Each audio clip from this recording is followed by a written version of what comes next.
Eu sempre quis saber como é que se faz cerveja e qual o bem que ela faz pra gente. Você sabia que os primeiros a fermentarem a cevada foram os mesopotâmicos? Isso foi em 6000 a.C. Além da escrita cuneiforme, da matemática e da irrigação na agricultura, eles ainda entregaram pra gente a quarta bebida mais consumida do mundo. A cerveja é tão importante que ela está no Código de Hammurabi, o primeiro sistema de leis da história. A produção seguia restritas regras de qualidade. Olha só, é lei. Tá aí na tábua, olha só, veja aí. A cerveja é tão importante que ela tem uma deusa, Ninkasi, a deusa suméria da cerveja. E com essas curvas ela até poderia fazer comercial de cerveja dos anos 90. No Egito, a bebida encontrou entusiasmo do faraó Ramsés III. Ele ainda é conhecido hoje como o faraó cervejeiro. Não, mano, tu tá inventando isso. Não, história verdadeira, é sério. Ele doou 1 milhão de litros de cerveja para o templo de Amon e a bebida foi distribuída para toda a população. E até hoje a gente lembra dele com muito carinho. Na Alemanha, um pouco depois do descobrimento do Brasil, em 1519, eles estabeleceram os comandos de pureza, os Reinheitsgebot, que determinaram a receita que a gente conhece até hoje: malte, cevada, lúpulo e água. Uma verdadeira paixão nacional, que alimenta discussões filosóficas em bares, movimenta uma indústria de mais de 200 bilhões de reais e suscita debates sobre ética publicitária por causa de imagens como essa aqui.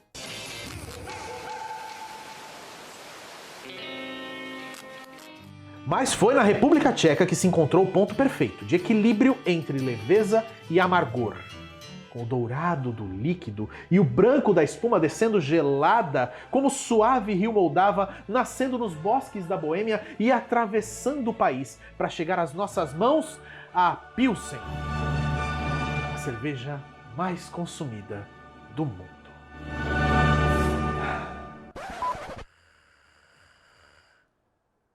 Ah, pronto. Bom, assim sobra mais cerveja pra gente. E aí?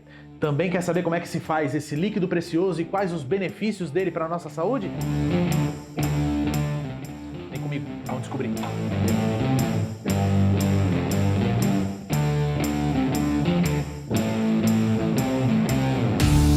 Eu resolvi procurar quem poderia saber mais sobre cerveja do que eu para encontrar essa resposta.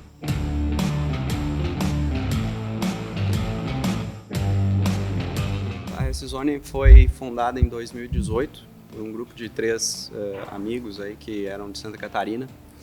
Eles vieram para trabalhar numa outra empresa e acabaram fundando a cervejaria como um segundo negócio. E aí, com o passar do tempo, acabaram se dedicando plenamente aqui na cervejaria e foi quando começou a crescer realmente o negócio. Mas a cervejaria sempre primou por cervejas especiais, cervejas diferentes, né? A gente tem 17 rótulos lançados no mercado. Obviamente nem todos eles estão disponíveis sempre, mas a gente procura manter em torno de 7, 8 rótulos sempre disponíveis, né? E tem aqueles que são clássicos e que sempre tem saída, que sempre estão presentes no nosso tap list. Muito legal. Vamos experimentar?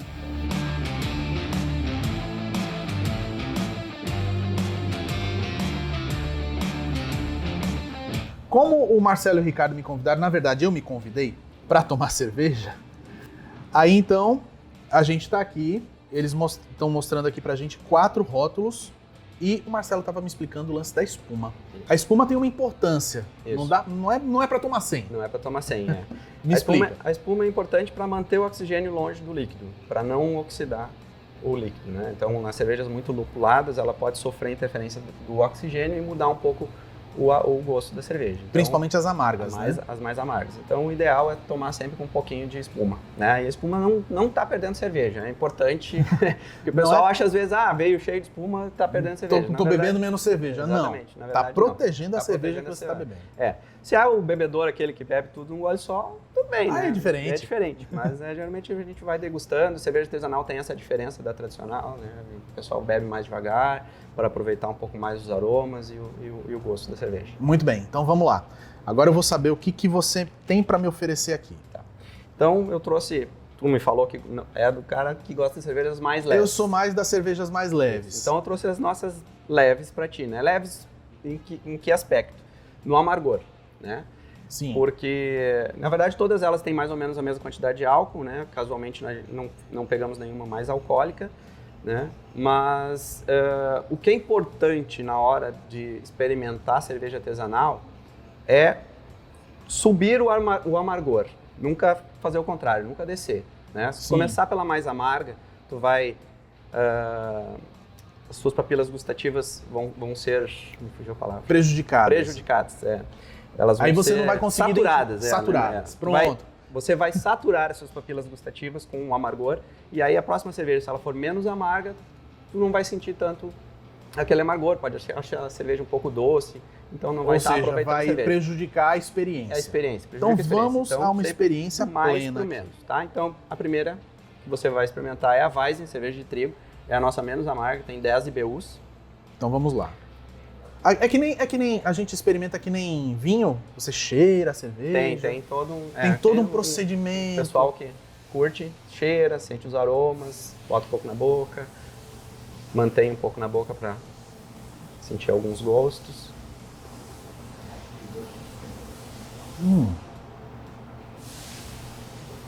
Muito boa. O que traz nessa cerveja? Essa é uma cerveja de trigo, né? De trigo nunca é 100% trigo, ela sempre é metade cevada e metade trigo, né? Então são 2 maltes. Ela tem uma característica bem marcante da cerveja de trigo, que é um aroma de banana e cravo, que é do processo, isso não é adicionado na cerveja. Mas ele aparece. Em função do processo de produção da cerveja, né, e da fermentação que dá esse aroma de banana, né? O cravo vem do processo ali, um processo antes da fermentação que ressalta o cravo. Né? Agora a gente vai experimentar a novidade de vocês, essa que é a a Danúbio, novidade, é a Helles, né? Isso, Danúbio Helles. Que é Essa cerveja é uma lager, então é uma cerveja Helles. muito leve, não vai ter aroma de nada, porque é característica do estilo, né? Então vai ter um aroma, pode ter um aroma de malte, um aroma mais doce, assim, mas não vai ter aroma de fruta nem nada do tipo. Cerveja né? boa. E é uma cerveja bem maltada, Pronto, com um amargor bem redondo. Cerveja do jeito que eu gosto. Então, a cerveja, o pessoal que está fazendo a transição. Ainda vão me convencer a beber cerveja amarga. Essa é uma coisa que tu desenvolve, é um gosto que tu acaba desenvolvendo. Tu vai chegar a última que tu vai experimentar é um pouquinho mais amarga e aí já é a entrada para as amargas. Massa. Né? Mas antes vamos falar da terceira. Isso. A terceira é a nossa Pilsen. Que é a German Pilsen. Você estava explicando que tem vários tipos de Pilsen diferentes, que não é só a Pilsen que a gente conhece. Tem a German Pilsen, tem a Pilsen tcheca, tem alguns estilos, né? Mas a grande característica da Pilsen é ela ser lager, né? Uma cerveja leve, sem aromas outros. Mas ela é mais encorpada do que as outras que eu experimentei. Encorpado, tu diz, é álcool. Não. Amargor. Não só o amargor. A própria textura da cerveja, ela é um pouco mais encorpada. Sim. A cor dela é bem clara, né? Cerveja muito boa também. Eu não consigo identificar nas minhas papilas gustativas muito esses detalhes que você fala. Tem um sabor de cravo, tem um sabor de banana, tem um sabor disso, daquilo. Não é muito... Não é tanto sabor, mais aroma mesmo. Mais o aroma. E essas duas não é para ter aroma mesmo. Então, é característica do estilo não ter nenhum aroma fora. Esse é um defeito. Sei. Então, se não tem, estamos bem. Massa. Essa, a Session. E essa é a Session Bitipa. Essa, então, é uma IPA já é uma cerveja mais amarga, uma cerveja de entrada, uma IPA de entrada. Essa, sim, tem bastante aroma de frutas amarelas, maracujá. Tem mesmo. Maracujá. Vamos lá. Ela vai maracujá na composição dela? É só o aroma. Lúpulo, só do lúpulo. Os lúpulos que a gente usa têm essas características. Que cerveja gostosa. Viu? Eu não imaginava que uma cerveja amarga eu ia gostar desse jeito. Isso aí já é 4 vezes mais do que a tradicional. Aí. Essa é uma cerveja muito gostosa. E o aroma do maracujá é muito destacado. Em função, os lúpulos americanos têm essa característica, maracujá, frutas cítricas, frutas amarelas. Vocês usam, a maioria dos lúpulos que vocês usam são nacionais, são internacionais? Como é que... O Brasil está começando a produção de lúpulo agora. Então, ainda o Brasil não tem uma tradição nisso? Não tem. Até porque o lúpulo gosta mais de frio e coisa e tal. Então não se adapta a qualquer região, né? Então, os maiores produtores são os Estados Unidos, Europa, Alemanha, Inglaterra. A gente usa o lúpulo, eles são todos importados, né? De acordo com o estilo da cerveja. Quando é uma cerveja estilo americano, a gente vai buscar um lúpulo americano. Quando é estilo inglês, a gente busca um estilo lúpulo europeu, alguma coisa mais assim. Porque daí tem características diferentes, né? O americano é muita fruta cítrica, maracujá. O inglês é mais terroso, mais herbal. O alemão é um pouco mais floral. Se relaciona com a cerveja de um jeito. De um jeito, exatamente. E a cerveja acaba tendo um significado diferente para cada... E a vantagem é que tu pode misturar isso também, né? Tem muitas cervejarias que fazem uma mistura, né? Que não seguem muito os estilos, assim. Eles fazem mais ou menos dentro do estilo, mas ele faz bota uma coisa daqui, outra dali, coisa e tal, para experimentar isso que é o legal da cerveja artesanal. Tu pode experimentar coisas diferentes. Eu quero ver um pouquinho de como vocês fazem essa mágica, como é que vocês fazem esses ingredientes todos se transformarem nesse líquido sagrado. Vamos lá? Bora? Vamos lá? Aqui é onde a mágica acontece. Isso. Chama de cozinha, sala de produção. Hoje, como a gente não está produzindo, a gente pode entrar sim, mas no dia de produção a gente usa touca, bota, calça comprida. Tá certo. Então, para manter a higiene do local. A cerveja é basicamente malte, lúpulo e água. E fermento. Né? Isso. São as 4 coisas que fazem a cerveja. Como é que... Isso é o básico, tem que ter em todas as cervejas, né? Para ser considerado cerveja no Brasil tem que ter essas coisas. Mas hoje tu pode usar virtualmente qualquer coisa dentro da cerveja, né? Tem essa questão da lei da pureza alemã lá, que ainda aquela região da Bavária lá ainda tem que seguir a lei da pureza, todas as cervejas feitas naquela região seguem a lei da pureza. São do mesmo jeito. Mas fora, principalmente na escola belga, que foi a escola que começou a usar mais com outras coisas, assim, tem... Misturar, né? Botar qualquer coisa, qualquer tipo de fruta, outros cereais, enfim. O que tu pensar dá pra botar lactose, produtos animais, o pessoal já tem colocado também. Lactose? Whey, protein, uma cerveja mais voltada para a saúde. O pessoal cerveja com whey, uma cerveja proteica. Tem também. A nossa cozinha, quando a gente comprou a cervejaria, era essas 3 panelas aqui. Era isso aqui? Era isso aqui, tá? A gente chama de biblock, né? 2 panelas, né? Esse aqui é só um banco de água quente que a gente usa para fazer a lavagem da cerveja, mas a magia acontece nessas 2 panelas aqui, tá? Certo. É onde vocês misturam os ingredientes. Isso. Então, para virar cerveja, o primeiro processo é moer o malte, né? O grão de cevada, o grão de trigo. Enfim. A gente faz a moagem do tamanho específico lá, não pode nem quebrar de mais, nem quebrar de menos, né? Tem que expor o amido do grão. E aí, então, a gente vai fazer uma rampa de temperatura, né? A gente coloca dentro da água filtrada, a gente usa alguns compostos químicos para ajeitar uma água ou outra. Se eu quero fazer uma água parecida com a água da Inglaterra, eu consigo fazer. Você nivela o pH dela. Isso, exatamente. Isso para fazer os ajustes para a água ficar... Isso também acaba controlando a acidez e o básico da água, né? Sim, Fazendo com que ela seja uma cerveja um pouquinho mais ácida ou um pouquinho menos. E destacando o amargor, destacando o malte. Depende do tipo de cerveja que tu quer fazer, tu vai usar um ou outro aditivo. Mas por que a rampa de temperaturas? Porque é durante a temperatura que as enzimas que já existem na casca da cevada vão produzir determinados aromas e determinadas coisas que a gente quer dentro da cerveja. Por exemplo, a gente quer o aroma de cravo. A gente faz uma parada por volta dos 45 graus. E você já sabe que ali, por volta dos 45 graus, as enzimas vão fazer com que esse aroma de cravo apareça. Exatamente. Enzimas, essa palavra é muito importante, não só para esse processo, mas também para a parte da saúde que a gente vai falar. Exatamente. Aí depois, um pouquinho mais altos, em torno de 55 graus, tem as proteases, que vão quebrar as proteínas, que vão melhorar um pouco a espuma. E aí, a partir de 62 graus, por volta de 60 graus, começam as enzimas que vão transformar o amido que está dentro do grão em maltose. Quebrar esse amido, que são várias glicoses de mão dada, né? Vai quebrar em maltose, que é um açúcar com 2 glicoses. Então ele vai quebrando de 2 em 2, né? Sim. E é essa maltose, esse açúcar, que o fermento depois vai transformar em cerveja. A gente não faz cerveja, eu não faço cerveja. Quem faz eu faço o mosto. Quem faz cerveja é o fermento. É o fermento. Estamos vendo aqui um momento em que eles estão expandindo para esse lado aqui, mas por enquanto a gente está trabalhando com esse aqui. Exatamente. Certo. Então a gente tem 4 tanques 600, esses dois e os dois do outro lado, tá? Legal. Aí vem para cá, a gente inocula o fermento e aí depende o estilo de cerveja, né? As lagers, que são fermentos de baixa fermentação, elas levam um pouquinho mais de tempo para fermentar. Então elas levam em torno de 7 dias, 8 dias para fazer a fermentação.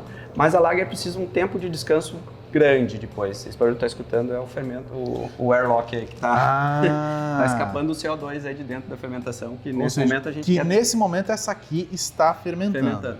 Exatamente.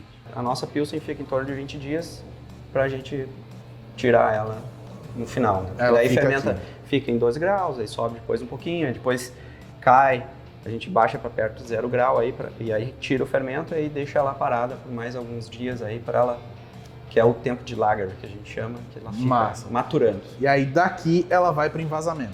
E aí a gente invasa.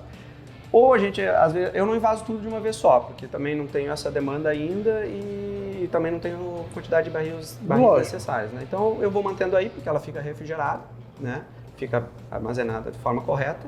Então eu vou enchendo os barris conforme a minha necessidade. Meu Deus. Fresquinha. Fresquinha, geladinha, maravilhosa. Perfeito. Marcelo, muito obrigado mesmo por explicar pra gente. Agora eu já sei um pouquinho mais de como é que se faz cerveja e cerveja boa. Maravilha. Eu que agradeço. Muito obrigado.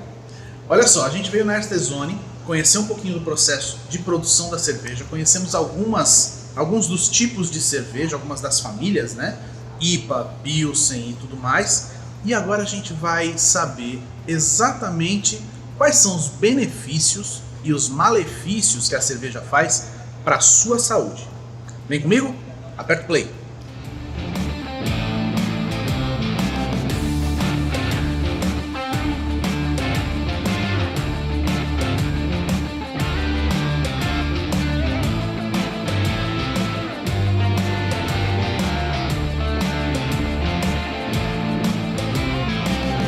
A gente veio aqui no Mestre Cervejeiro, do meu amigo Guilherme, para a gente conversar com a Darline, para eu saber, Darline, cerveja faz bem, cerveja faz mal. Tem uma hora que sai um estudo que diz, cerveja vai fazer bem para o seu organismo. Tem outra hora que vai falar, não, você não pode tomar cerveja, de 1 a 2 copos, não pode tomar mais do que isso, não pode tomar aquilo. A gente fica meio perdido. É que nem o ovo, né? O ovo nessa semana faz bem, na próxima semana faz mal, depois volta a fazer bem e você nunca sabe. A cerveja faz bem ou faz mal? Então, existem muitas controvérsias acerca desse tema, né? Inclusive, é uma pergunta muito frequente no consultório, os pacientes que chegam e falam, Nutri, qual a melhor bebida? Cerveja posso, uísque posso, destilado é melhor. E aí a gente tem que pensar no equilíbrio do que você vai ingerir, né? Na verdade, você não precisa se privar de nada. Eu não gosto de fazer com que o paciente ele exclua o que ele gosta da rotina dele. Entretanto, a gente precisa entender a dose que não vai afetar a sua saúde e que você consiga socializar tranquilamente e fique feliz e beba o que você gosta. Mas hoje a gente tem cervejas que são mais saudáveis do que outras cervejas, que tem, por exemplo, cerveja com menos glúten, cerveja com menos carboidrato, isso tudo influencia também? Então, a gente tem que pensar no teor alcoólico, porque existem cervejas que têm menos álcool e aí quando a gente pensa em saúde mesmo, o álcool ele apresenta algumas manifestações, principalmente no pós, né? Tem a questão da desidratação, a ressaca. Então, quando você for beber, se for possível, você opta por uma cerveja de menor teor alcoólico. Tenta sempre se hidratar durante o processo. Não bebe com a barriga vazia, tenta se alimentar bem antes do processo. E aí depende do caso, né? Existe cerveja sem tantos carboidratos, que é a low carb, né? E aí no caso da low carb, para indivíduos diabéticos, ela se torna mais interessante, porque tem gente que tem uma sede, quer tomar uma cervejinha, e aí você pode optar pela low carb. Entretanto, a gente também tem para aqueles que são intolerantes ao glúten, que é uma outra opção. E aí também é uma cerveja mais contida em questão de calorias, e elas vão se especificando de acordo com o público. Então, a depender da sua especificidade, você tem como escolher a melhor opção. O álcool ele contém calorias, assim como as proteínas e os carboidratos. Para você ter uma noção básica, os carboidratos, em 1 grama de carboidrato a gente tem 4 calorias, em 1 grama de proteína a gente tem 4 calorias. 1 grama de álcool contém 7 calorias, então é quase o dobro de calorias. Entretanto, são calorias vazias, elas não vão nutrir o teu organismo.